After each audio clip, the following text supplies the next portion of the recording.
के ज़िंदा और पवित्र नाम में आप सबकी खिदमत में इस्लाम। वर्ड पावर टीवी देखने वाले तमाम व्यूवर्स को मेरी तरफ से खुश आमदीद। खुदावंद के शुक्रगुजार हैं जो वक्त देता है कि उसके पवित्र कलाम को सीखा जाए। तो अपने सरों को झुकाएं, अपनी आंखें बंद करें, दुआ मांगें। वफ़ादार आसमानी खुदा तेरा शुक्र करते हैं इस अपॉर्चुनिटी के लिए जो तूने बख्शी है ताकि तेरे कलाम की बरकत को हासिल करें। मुझे फ़ज़ल और तौफ़ीक दे, तेरे कलाम की जो सच्चाई है उसको बयान करूं और साइमीन को सुनने का फ़ज़ल दे, यीशु मसीह के नाम में आमीन। मेरे अज़ीज़ों, चूँकि हम बात कर रहे हैं इल्म रूह के हवाले से, तो ये दूसरी एपिसोड है। तो आज हम बात करेंगे रूह कुस की सफ़ात। चूँकि इल्म रूह को हमने शुरू किया है तो रूह कुस की सफ़ात, रूह कुस में खूबियाँ हैं, पाक रूह के जो औसाफ हैं, पाक रूह की जो सफ़ात हैं, उनके बारे में हम गुफ्तगू करेंगे। तो जब हम पाक रूह की सफ़ात की बात करते हैं, चूँकि पाक रूह खुदा है, इलाही जो है वो शख्सियत है, लिहाजा ये बेशुमार खूबियाँ रखता है, बहुत सी इसमें सफ़ात पाई जाती हैं। तो हम वक्त को मद्देनज़र रखते हुए चंद खूबियों का तज़किरा करेंगे। तो सबसे पहली बात जो है वो ये है कि जो पाक रूह है, रूह कुस है, वो अज़ली है। तो हम बात कर रहे हैं पाक रूह के सफ़ात के हवाले से। तो सबसे पहली बात जो है, पाक रूह अज़ली है, ये एक उसकी खूबी है। तो इसके लिए हवाला मैं आपके सामने पढ़ना चाहता हूँ। पालूस रसूल का ख़त है इब्रानियों की कलीसिया के नाम, उसका 9वां बाब, उसकी 14वीं आयत। तो खुदा के कलाम में यूँ मरकूम है, तो मसीह का खून जिसने अपने आप को अज़ली रूह के वसीले से खुदा के सामने बेऐब कुर्बान कर दिया, तुम्हारे दिलों को मुर्दा कामों से क्यों ना पाक करेगा ताकि ज़िंदा खुदा की इबादत करें।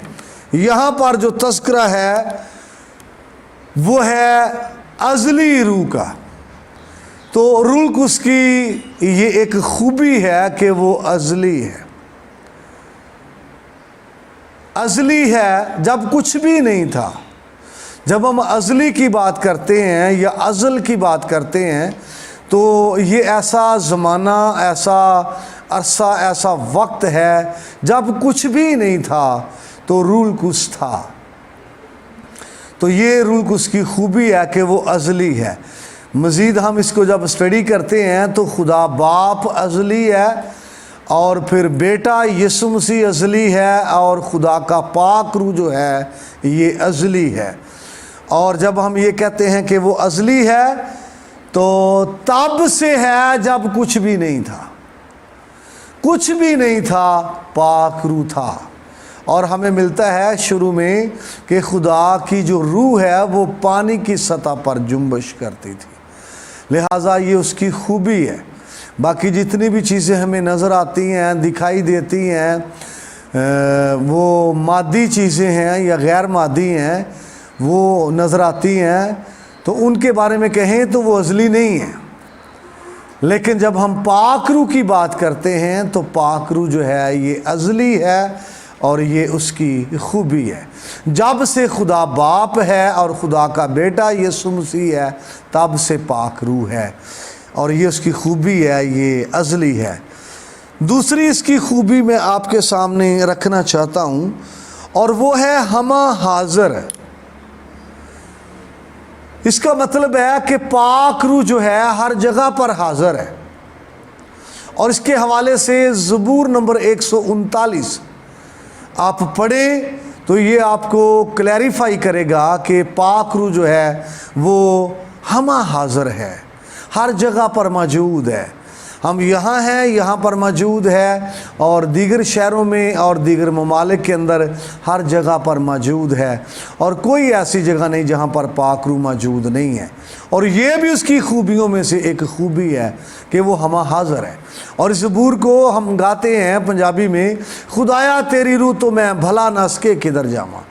تو لہٰذا پاک روح جو ہے وہ آسمان پر ہے، وہ کہتا ہے آسمان پر چڑھ جاؤں، اور پاک روح جو ہے وہ پاتال میں بھی ہے، اگر وہ کہتا ہے پاتال میں اتر جاؤں اور سمندر کے پار جاؤں تو وہاں پر بھی پاک روح موجود ہے اور اس کی حضوری جو ہے موجود ہے۔ لہٰذا جب ہم نے یہ دیکھا ہے کہ پاک روح ہمہ حاضر ہے، ہر جگہ پر حاضر ہے، تو یہ بھی خوبیوں میں سے اس کی خوبی ہے جو ہم دیکھ رہے ہیں۔ تیسری بات جو میں آپ کے لیے کرنا چاہتا ہوں وہ ہے علیم و خبیر۔ علیم و خبیر دو الفاظ ہیں، علم اور علم سے علیم ہے، یعنی علم رکھنے والا۔ کوئی علم رکھتا ہے اس کو علیم کہتے ہیں، اور کوئی خبر رکھتا ہے اس کو خبیر کہتے ہیں۔ علیم و خبیر یعنی پاک روح علم رکھتا ہے اور خبر رکھتا ہے۔ پاک روح جو ہے وہ جانتا ہے، پاک روح علم رکھتا ہے، علم کا معنی جاننا، کسی چیز کے بارے میں آپ کو واقفیت ہے۔ تو جب ہم پاک روح کی بات کر رہے تھے، تعارف کی بات کر رہے تھے، اس کی شخصیت کی بات کر رہے تھے، تو وہاں پر ہم نے دیکھا کہ وہ علم رکھتا ہے، اور وہاں پر ہم نے سیکھا کہ وہ خدا کی طے کی باتیں جانتا ہے، علم رکھتا ہے۔ تو جب پاک روح علم رکھتا ہے تو اس کو خبر ہے آپ کہاں پر ہیں، آپ کون ہیں اور آپ کیا کر رہے ہیں۔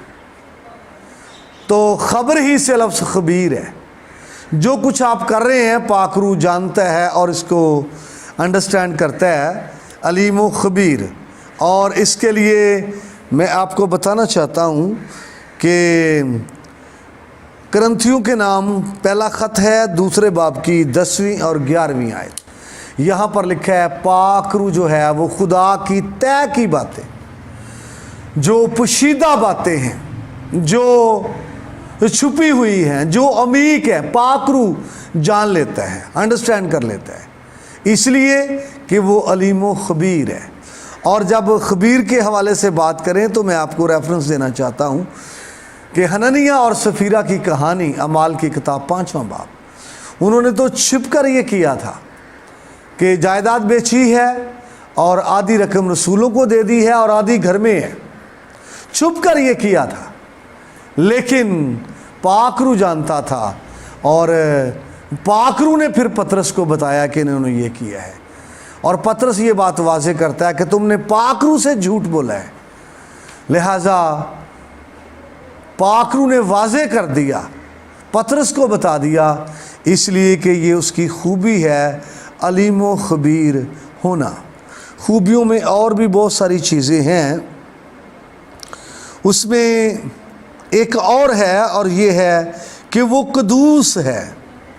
اس کے ساتھ ہم لفظ پاک لگاتے ہیں اور قدوس بھی لگاتے ہیں، تو وہ پاک روح ہے، پاکیزہ روح ہے اور مقدس روح ہے، قدوس ہے۔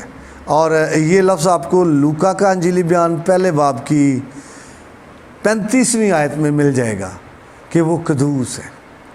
تو اس کی بڑی خوبیاں ہیں، لیکن وقت کو مد نظر رکھتے ہوئے اختصار کی خاطر اتنی خوبیاں میں آپ کے سامنے رکھنا چاہتا ہوں۔ تو خدا نے وقت دیا تو مزید اس کی خوبیوں پر ہم بات کر سکتے ہیں۔ مجھے امید ہے خدا کے کلام کی معرفت آپ کو برکت ملی ہے۔ مزید برکت پانے کے لیے آپ دیکھتے رہیے ورڈ پاور ٹی وی۔